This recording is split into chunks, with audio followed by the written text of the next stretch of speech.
Hey, it's Minute Book Reports, and this is my first reading discussion video for Library of Souls, which is the third book in the Miss Peregrine series. And I struggled with this section. I read chapters 1 through 3, and it took me about 2 hours to read that. It was a lot to read. It felt like a very long read. And I've been reading these books sort of in succession, where I read the first one, and then right after I read the second one, and now I'm on the third one. This was the hardest one to get started with. I know that where the book starts is basically right where the second book sort of ends, where they're sort of encountering the Hologast, and Jacob is trying to figure out why he can speak to this particular Hologast. And they have a whole chase scene, and they end up at Devil's Acre, which is sort of this underground sort of time loop that the whites hide in. But I really struggled with these 3 chapters, and I think part of it had to do with the pacing of this story. It felt different. It felt very much rushed, and I was so overwhelmed with all this information. But I also think that part of it was the mood that I was in when I actually had to read, and that's some of the things I want to talk about a little bit.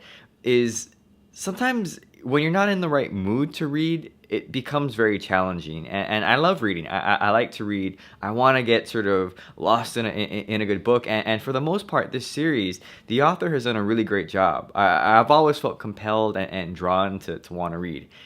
With this book, the first 3 chapters, I was like almost ready to give up. And I think that was more about me. That was more about my attitude when it came to reading.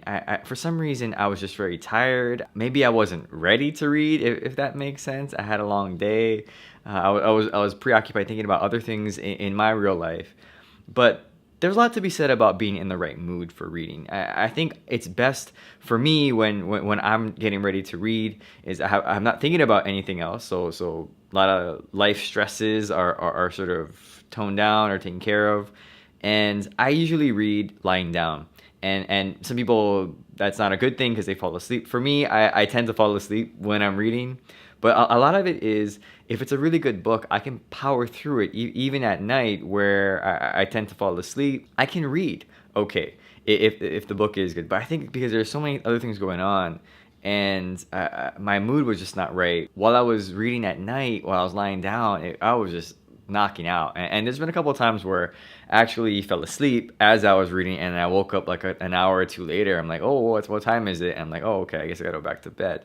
But I think it's just that eye movement of going back and forth, back and forth, back and forth. My eyes just get into that rhythm, and all of a sudden I'm asleep. So I think that was a big part of it, was just not being in the right mood for this particular book. So I'm struggling through it, and this is nothing to say about the writing was poor, the story was poor.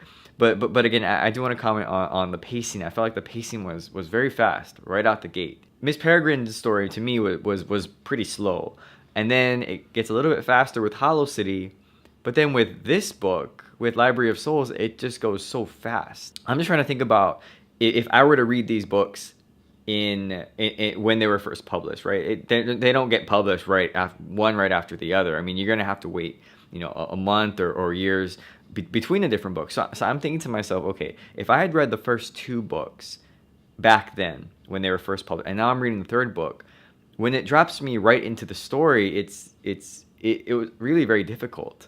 And we're introduced to this whole new setting, which is good. They move it to Devil's Acre, which, as I was picturing it, as they were getting on the boat, and the new character Sharon, which is a good introduction of a new character, they sort of are soaking all of this in. What it really reminds me of was the Pirates of the Caribbean movie. I think it was I want to say it was the 3rd one, where they go to that pirate cove, and it's like bamboo, and like it's totally different. It's something that we had never seen before in that movie franchise. Was this very dark, very like, and you'd think because it's a pirate movie that we would have had that more, but this one was the colors were just different. It was very, very unique. And I feel like with this book, all the colors were very different. We see in the first book, in my mind, I always pictured it as very lush, as very green, because they're in the countryside. And in the second book, it's very much industrial. It's I pictured some open fields. We had the lake, but it was also very industrial with the city. But now with Devil's Acre, it's like a lot of yellows, a lot of like dark, like a lot of black, a lot of like dark greens, hunter greens, like that's the tone that I'm getting from this sort of time loop that they're in, and it's very good. I do like that. I do like the new setting. Probably the thing that stood out the most in this section of the book was when they went sort of window shopping for peculiars. I think that was very much a very strong image where you see the peculiars in the windows, and they sort of, when someone's looking at them, they sort of perform what their skill is, because it's in the hope that that person, that customer who's watching, will hire them for whatever service that they want, whether it's to help them in their daily life or to commit a crime. I guess there's no questions asked type of policy, but it was a very strong image, because the street, you're in this world, you're in Devil's Acre, where it's just terrible, right? It just looks bad. I mean, it is just a slum. It is not clean. And then you have this one street that has all these shops, and it's very clean, it's very, very nice. People seem to be very sort of charming in a way. But then you see what they're selling, and it's essentially slaves.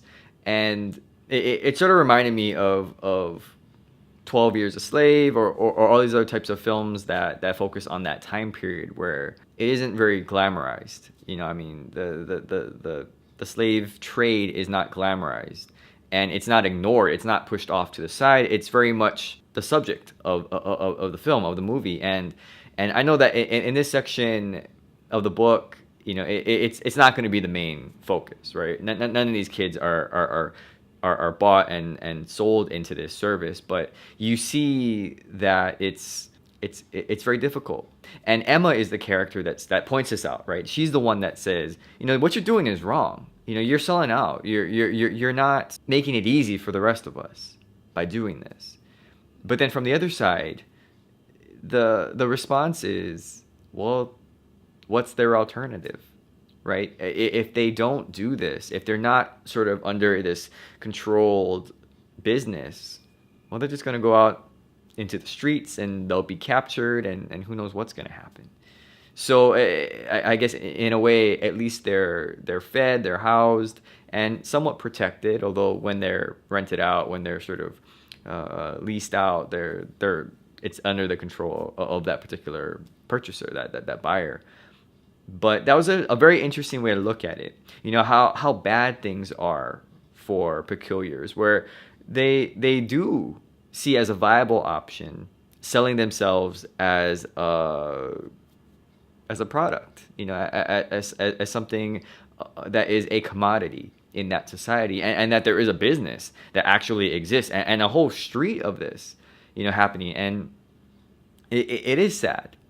But I like that we see both perspectives, where it's not just Emma, and she's very self-righteous. We've seen that already with the character of Sam. But we also see the perspective of what the peculiars are looking at, and the ones that have to live in this time loop and survive. And there's just this difference, where you have this sort of outsider looking at sort of how the society is working, versus you have people actually living in it and who are a part of it, and this is what they have to do to survive. And I love seeing that. I love seeing those different perspectives right up against each other, because it's not always easy, just like in real life, right? It's not always, well, that's just wrong. You shouldn't do those types of things.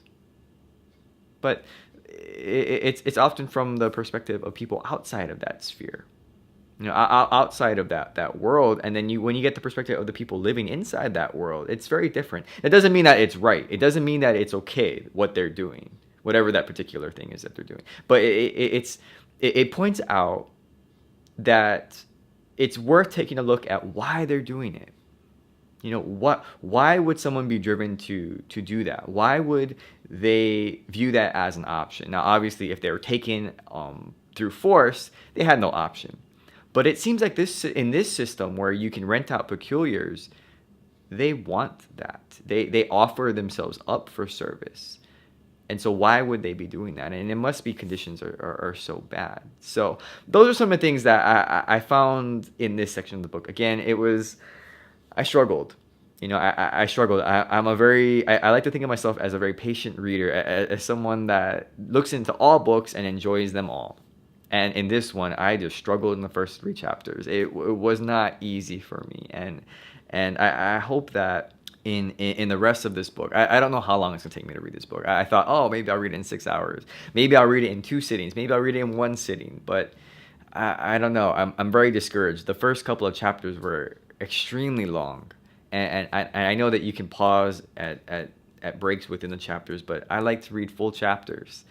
And so if I see that this, you know, chapter 1 right off the bat is so long, I'm like, wow, this must be a very exciting chapter because I feel like I'm locked in. I can't leave the book. You know, it's like I can't get up. I have to just continue reading, and it's tough. I was hoping that there'd be maybe a few short chapters, and then we'll get hit with a really big chapter, and then we'll go back to some short chapters. But no, this wasn't like that. So we'll see what happens. They did reference, by the way, the libraries in this Devil's Acre, one of which I'm very interested in. They said that the books were high commodities. They were highly sought after with very stiff penalties for late fees, which I'm very curious on what that means. But they also mentioned that one of the libraries had books that were bound in human skin. So I don't know what that means.